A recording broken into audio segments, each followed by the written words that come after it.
I ordered my subordinate Aito Fernan E. Abarrio to proceed to Calapan, Mindoro and validate said information. While in Mindoro, Aito Abarrio was able to meet Vidasto Cabral, Barakil Jr., Maria Lagrimas, Katipan, Ponichen, and Emily Lokigan. During said meeting, Abarrio called me and asked me to talk to them by phone. During our conversation, Ponichen asked me to help release said shipment and said vernacular, "Huwag ikaw matapot kasi sila Man Scarpio, Pulong Duterte at Mike Kilyang ang may-ari ng shipment." Oh, grabe. Kaya pala, huwag kang matakot, no? Yang tatlo ang may-ari ng shipment. Pulong, Man Scarpio, at Michael Yang. Grabe. Wala pong ano no? Wala pong cover doon sa pangalan eh. Rektahan pong sinasabi na sila po ang may-ari ng shipment. When it becomes certain that the shipment of Picaba Trading was located in the MICP, I reported to General Quinto this fact so that he should request Commissioner Lapina for the issuance of hold and alert order. That request was approved by then Commissioner Lapina. On August 7, 2018, when we arrived at the MICP, the container was ready at the designated examination area, ready for its opening. After the container was opened, 2 magnetic reflectors were found inside container. In the presence of PDEA headed by Regional Director Pajardo and BOC official including General Quinto, MICP District Collector Attorney Bakiran, MICP BOC personnel, the magnetic reflectors were forklifted and taken out from the container. It took some time, however, to open the magnetic reflectors, so I have to go back to Colonel Acierto to inform him about the difficulty in opening them. Tsaka wait lang, maputol ko mga kababayan ha. Yung sabihan ka pa lang sa umpisa pa lang, ano? Sabihan ka na kilala ko anak mo, alam ko kung nasaan ang anak mo, no? Madaling ipadukot, nako. Doon pa lang medyo iba na usapan eh. Mga kababayan, pag mahal mo na sa buhay ang may banta, malamang sa alamang bumaliktad ka niyan. Which is ngayon, ganun nga po yung nangyari mga kababayan. Iba ang itinuro. After a while, Colonel Acierto called me back and gave the instruction that details of which I also relayed to the PDEA agents in order for us to open these magnetic reflectors. In the afternoon of August 2018, Colonel Acierto arrived at MICP and conferred with Director General Aquino and Commissioner Lapina. After their meeting, I met them at the warehouse where the magnetic reflectors were opened. They congratulated each other for the accomplishment before presenting themselves to the media. Thereafter, the proper inventory and disposition of these drugs were undertaken. During the Committee on Accountability of Public Officers and Investigation, Blue Ribbon, hearing on PS Resolution Number 425 to conduct an inquiry in aid of legislation into the 6.4 billion worth of share. Wait lang po. Biglang pumasok sa isipan ko, ano? Bigla lang hutong pumasok sa isip ko ulit, mga kababayan. Naalala nyo yung sinabi ni dating Senador Trillanes, mga bossing, na yung mga Duterte o si Duterte, si PRRD, kung ano yung ginagawa niyan, ibibintang sa iba. Shipment from China on the possible malfeasance, misfeasance, and non-feasance of Bureau of Customs officials.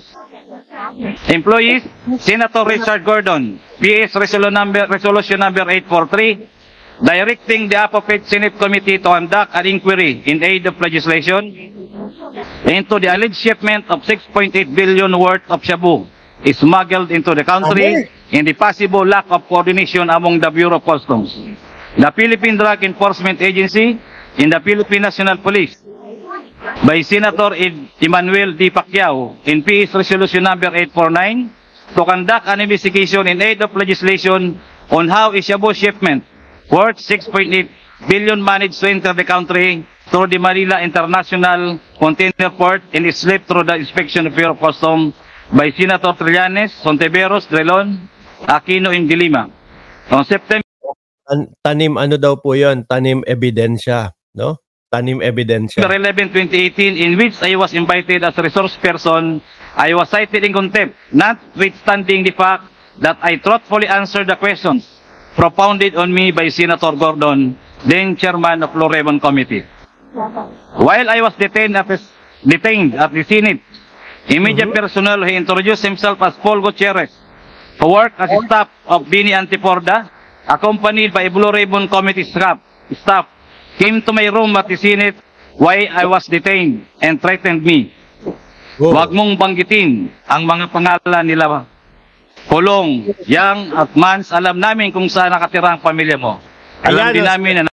Yan yung sinasabi ko ho, mga bossing. No? Alam kung saan nakatira ang pamilya mo, alam kung nasaan ang anak mo, nasa Makati.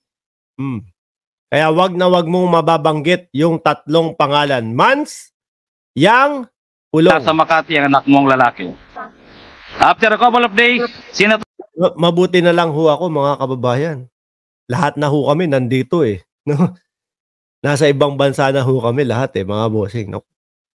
Ako, lagot ka, Mark! Senator Gordon talked to me in an executive session and advised me to tell the whole truth during the hearing. Otherwise, I will continue to languish in the Senate for a long time. Acceding to his advice, I told him all that I know about the illegal drugs being imported to the country through the Bureau of Customs. However, due to the threats of Paul Gutierrez, I never confided to him that Mans Carpio are involved in illegal drugs importation at various ports. Asawa ho ng ating vice-presidente yun, mga kababayan, si Mans Carpio. Ang tanong, biruin nyo eto, yung si Mans Carpio, asawa ng vice-presidente. Si Pulong, kapatid ng vice-presidente. Si Michael Yang, kaibigan ng tatay ng vice-presidente. Ang tanong natin, alam ho kaya ng vice-presidente ito? Of the Bureau of Customs, more particularly the illegal drugs found in SIS at MICP. The night before the Senate hearing, my cell phone rang for 3 times but I intentionally failed to answer said calls. After several calls which I again did not pick up, I received a text message introducing herself as Miss Mangawang of the Bureau of Customs. When my cell phone rang again, I answered the call and the one who called was Miss Mangawang and she asked about the Bicaba trading shipment. She asked me anong magagawa dyan sa shipment na yan. Kinaparing Bini Antiporda yan. I replied her, wala na akong magagawa, huli na yan.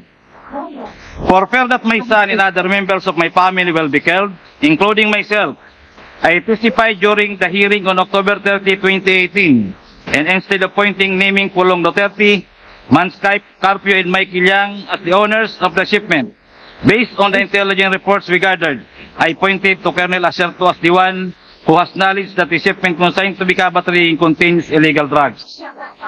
I recanted my said statement against Acerto through my judicial affidavit, which I executed and submitted during the criminal case number R-MNL-19-03-472CR. Napasabi tuloy si RD Aradaw. Pasok ICC, bigyan ng arrest warrant lahat ng Duterte. Violation of Article 2, Section 4, in relation to 28 and 31 of Republic Act number 9165, of which I was convicted and adjudged guilty as charged, and was sentenced to suffer the penalty of life imprisonment and to pay a fine of 500,000 pesos. Wow. After promulgation of the decision in the aforesaid case, I filed a notice of appeal with the Court of Appeals which is docketed as CA-GR CRHC-19146. That's all, Your Honor. Okay, salamat Jimmy. Congressman O yan ba, mga kababayan? No? Yan po ba yung hindi dapat natin paniwalaan kasi galing sa Oblo? Pero lahat ho ng sinasabi, mga bossing, direkta. Direct to the point ho, mga kababayan. Ni wala hong walang kautal-utal po no? Pero syempre, mga boss chief amo sir, iiwanan ko na lang din po sa inyo ang paghusga kung paniniwalaan po ba o hindi, mga bossing. Dahil ako, talagang inaanalisa ko po nagsasabi ba ito ng totoo? O hindi?